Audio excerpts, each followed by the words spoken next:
Excellencies, friends and partners from the development community, ladies and gentlemen, good afternoon to all of you. I thank the Global Justice Program of Yale's Macmillan Center and Global Financial Integrity for organizing this conference and commend the organizers for the choice of this topic, which we in the Asia-Pacific region can closely identify with. The World Bank estimates that the economies of developing East Asia and Pacific will grow at 7.1% in 2013, and that the region will contribute 40% of global growth and 1/3 of global trade this year, higher than any other region in the world. However, the same study also notes that, and I quote, countries need to pursue reforms that expand the productive capacity of their economies and afford their populations the opportunity to share in the gains of progress, unquote. This paradox aptly describes where we in the Philippines are now, with the same study saying that, and I quote, despite strong economic performance over the last decades, the benefits of growth have yet to spread to the broader population, with employment stuck at around 7% and poverty stubbornly elevated, unquote. Allow me to share with you the remarkable transformation of the Philippines, the challenges we face, and what we in the Philippine government are doing to ensure inclusive growth so that majority of our people will benefit from the fruits of our economic development.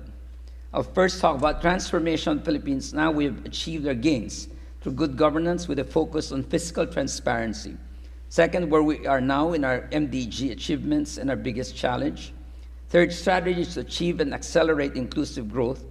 And fourth, the Philippines' proposed blocks to the post-2015 development agenda as steps forward.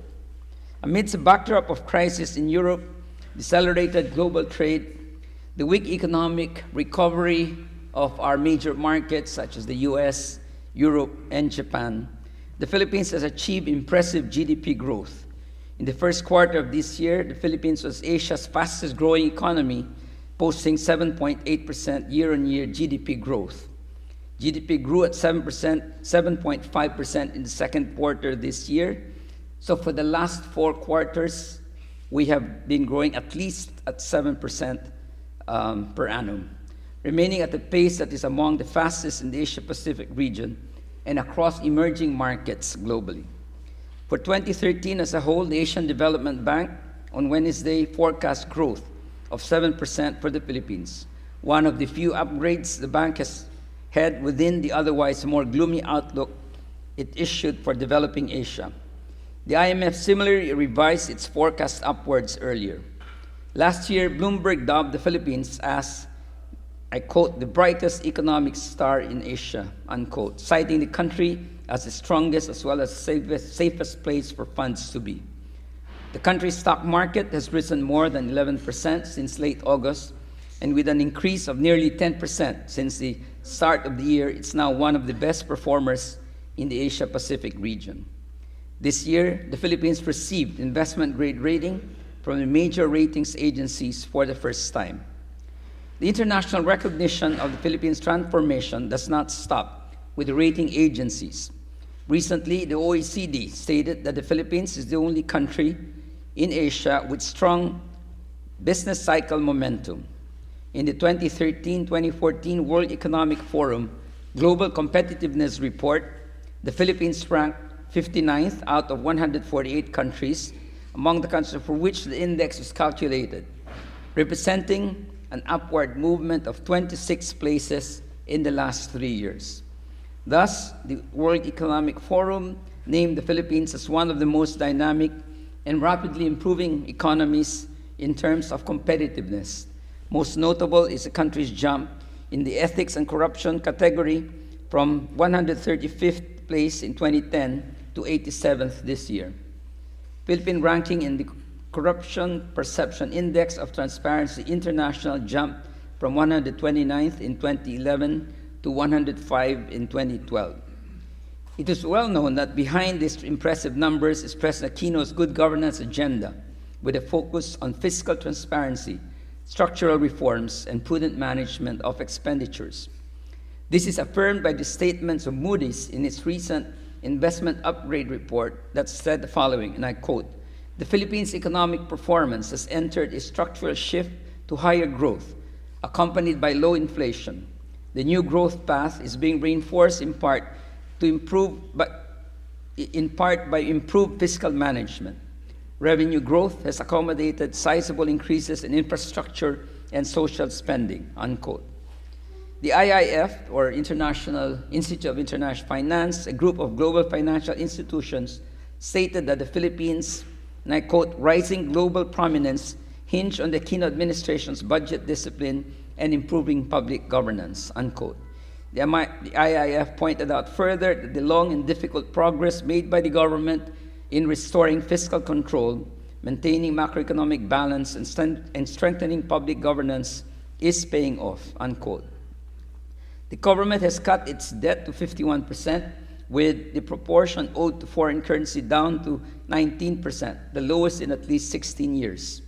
As of the first semester of 2013, the budget deficit was 51.29 billion, far below the period's cap of 84.6 billion, putting the government on track of containing the gap or the public deficit. That's, of course, the difference between revenues and spending at 2.1% of GDP. Improvements in tax collection would have been achieved despite the lack of new tax measures during the first 2 years of the Aquino administration, have led to a 12.9% year-on-year increase in revenue. A flagship program of the administration is the anti-corruption drive. We've impeached the former Chief Justice of the Supreme Court for misdeclaring his assets.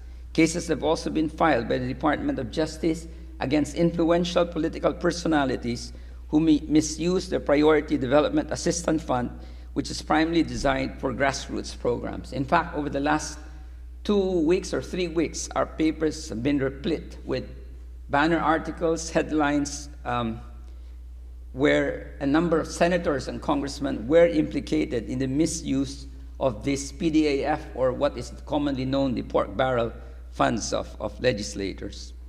The Philippine government institutionalized good governance and continues to fight corruption through transparent, accountable, and participatory governance. I'd like to take some time to share with you our innovations on fiscal transparency.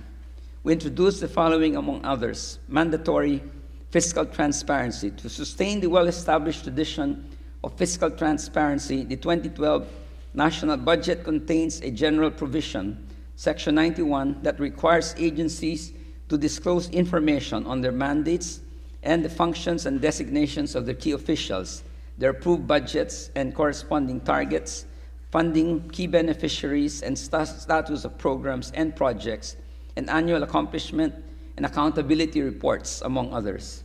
The 2012 budget also contains special provisions that require the disclosure of additional information. Launched in 2010 by the Aquino administration, the zero-based budgeting approach is a key reform measure that helps establish improved transparency, accountability, and openness in budget preparations. Through the ZBB, existing programs that are no longer delivering the intended results or outcomes are either terminated or scaled down, while effective and efficient programs that need expansion, particularly those that will directly affect the poor, are provided budget support to enhance the delivery of welfare services to the poor.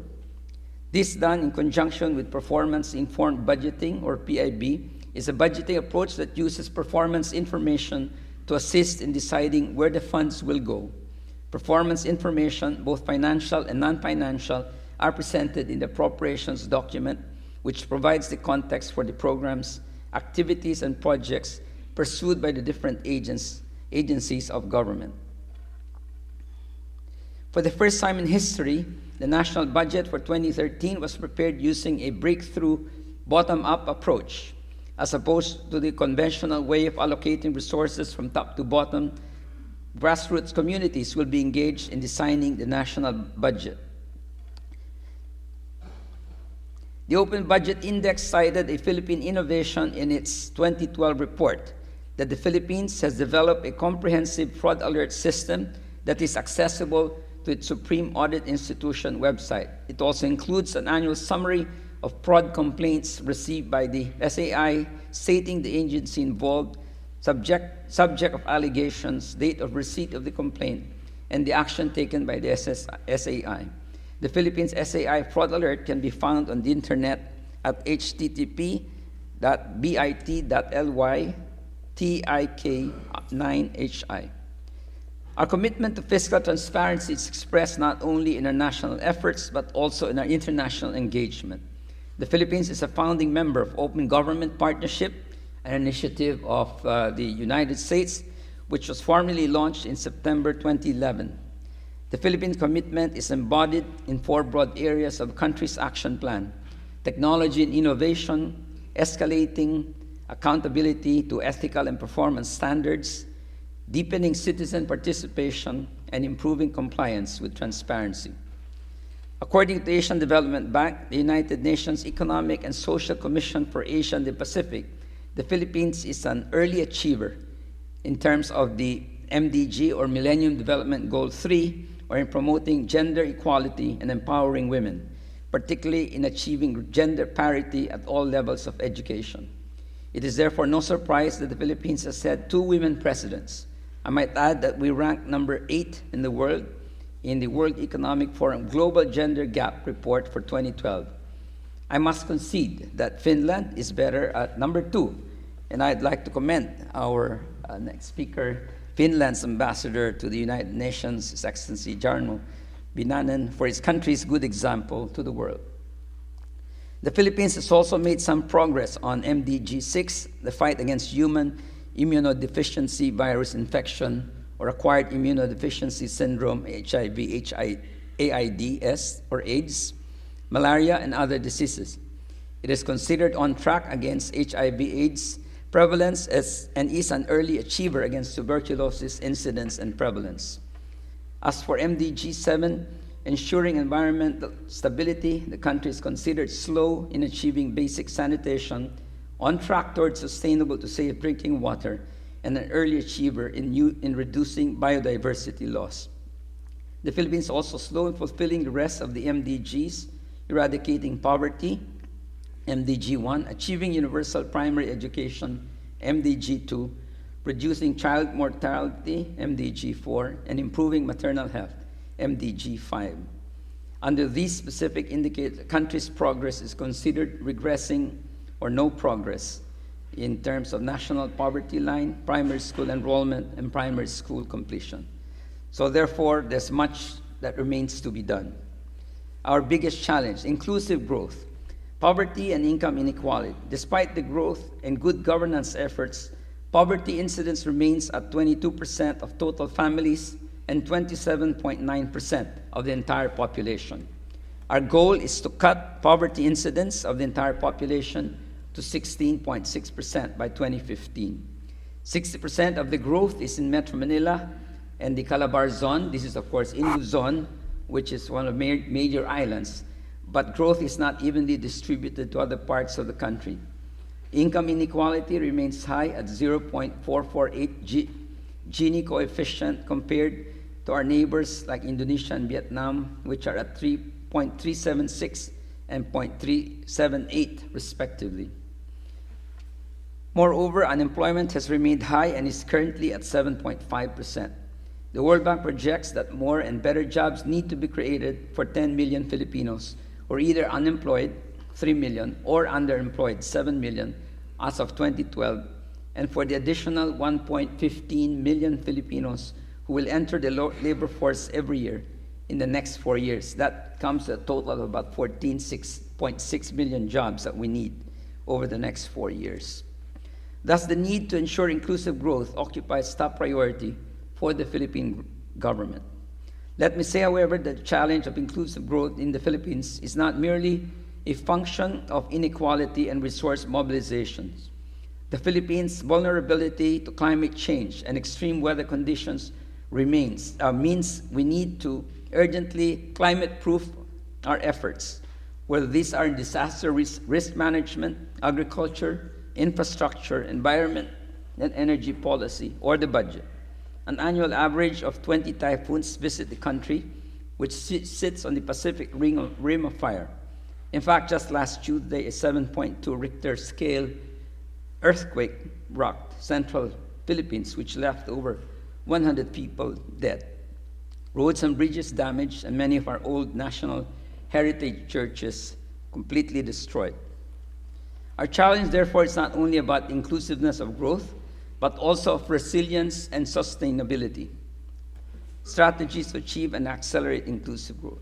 To address inclusive growth at the national level, we have four main strategies, along with complementary strategy of maintaining a macroeconomic regime of low inflation and sustainable fiscal balances to ensure success. Massive investment in physical infrastructure, taking into account climate change, and natural disasters. Transparent and responsive governance, human development, employment generation for both wage earners and the self-employed. Let me briefly discuss our efforts under each one. On accelerating investment in infrastructure, the Philippines has embarked on a public-private partnership program described by the World Bank as one of the globally most active. Our PPP projects are focused on different infrastructure sectors: energy, agriculture, health, transport, road and highways, port tourism, etc. 8 were rolled out in 2012, 17 are in the pipeline, and 21 are under development in 2013. The government is also looking at expanding logistical chains, agribusiness, and agro-processing industries, tourism, housing, electronics, and ICT-related activities. Climate change and natural disasters are factored in the budget and across all sectors. On transparent and responsive governance, we'll continue with budget reform and fiscal transparency efforts. We have implemented electronic bidding and revenue integrity protection service programs. We'll continue to crack down on tax evaders and smugglers. We have to improve our systems to gather data on illicit financial flows, enable capture, prosecute, and convict people and entities involved. We have also stepped our efforts in financial inclusion, especially digital financial inclusion. The central bank has programs to open bank accounts for the informal sector and encouraging them to participate in financial literacy programs.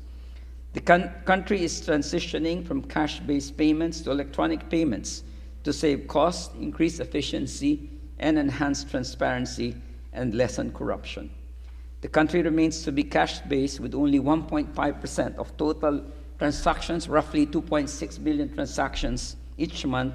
Only 1.5% is paid by electronic form. However, the most important G2G payments, the internal revenue allotments to local government units, are exclusively electronic.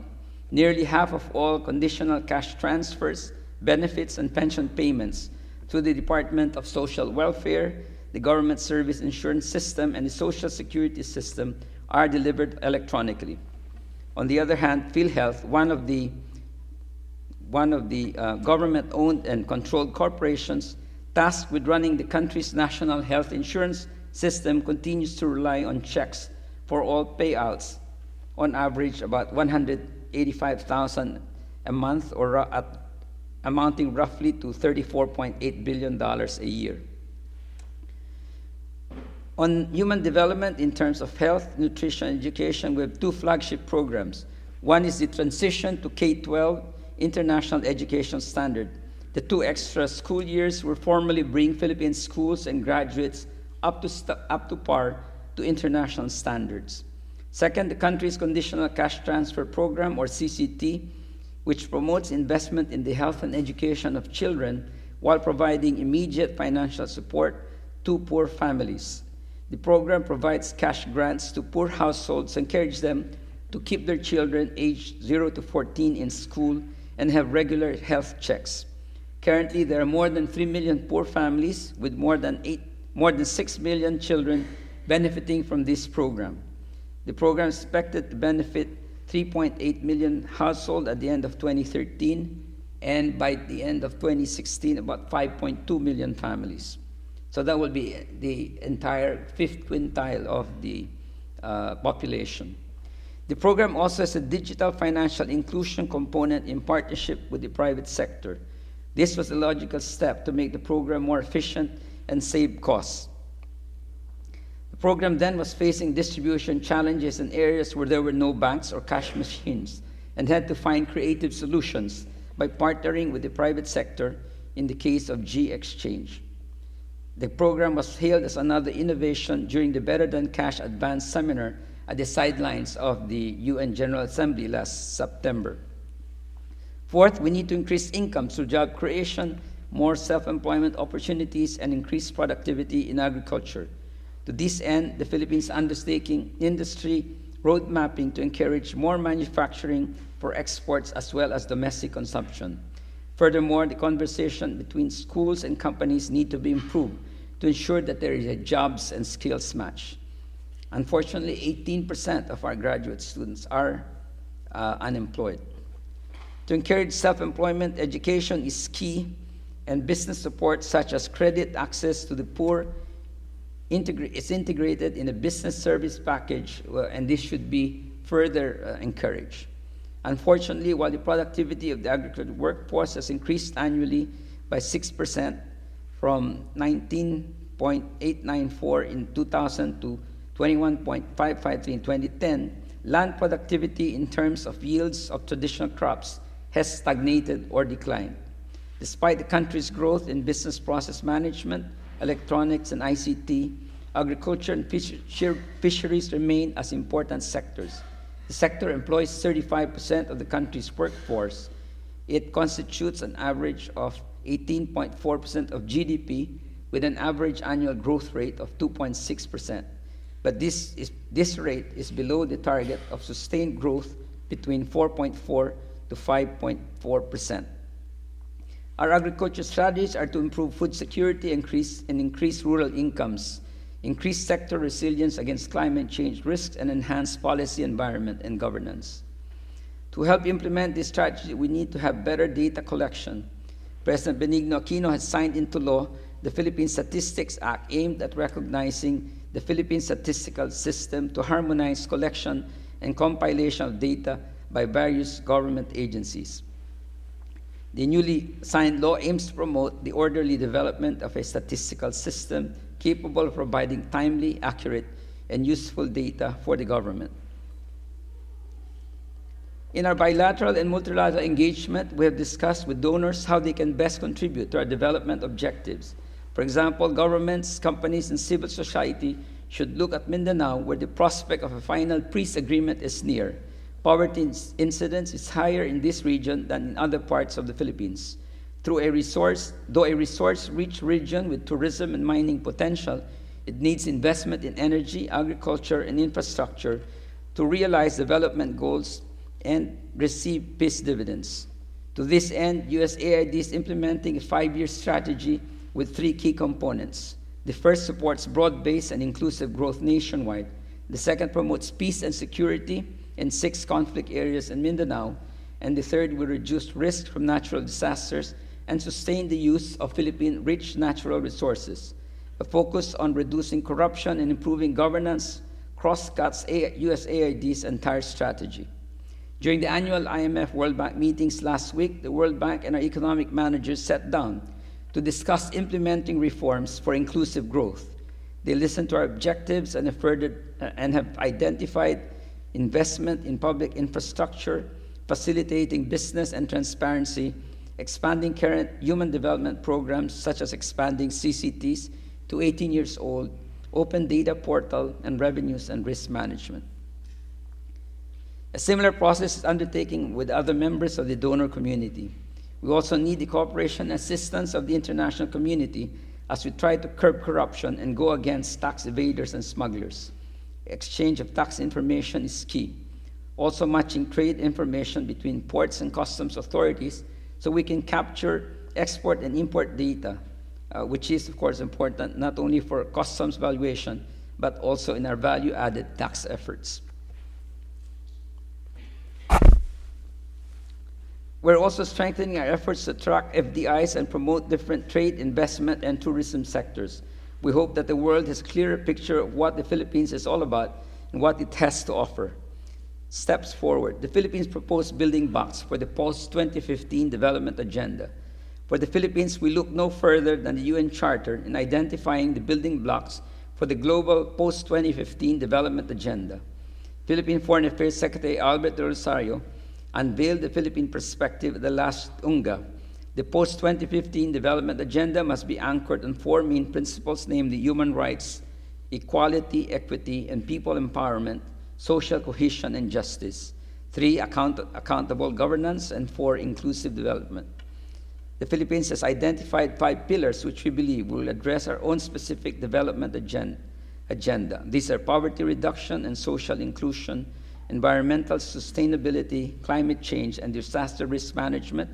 3, accountable, responsive, and participatory governance, fair and stable order based on the international rule of law, and 5th, peace and security. These represent areas where progress is most needed to build a rights-based, equitable, and sustainable society. The Philippines proposed that the agenda have a 10-year duration with a major review to be undertaken by 2020 with reforms front-loaded in the first period. I'd like to elaborate my themes that the Philippines has put forward. Development should be at the center of global economic system, and it should be a system that promotes democracy and international economic decision-making. The post-2015 development agenda should squarely address migration. Over 10 million Filipinos living and working abroad, and the challenges and opportunities they face are not unknown to us. The Philippines will continue to advocate the protection of migrants' rights regardless of migration status, the recognition of the contribution to sending and receiving countries, and the creation of programs that support their families. We also have to bear in mind migrants also find themselves in conflict areas. Sustainable development requires an enabling environment of peace, security, and the rule of law. Last but not least, a post-2015 development agenda demands that governments address devastating effects of climate change and natural disasters. In conclusion, the Philippines' transformation is far from over. It is our hope that the international community support our efforts to institutionalize good governance as we continue to learn from best practices and effective strategies for inclusive growth, to work towards our shared prosperity, and to ensure a safe, secure, and healthier world. Thank you and good afternoon.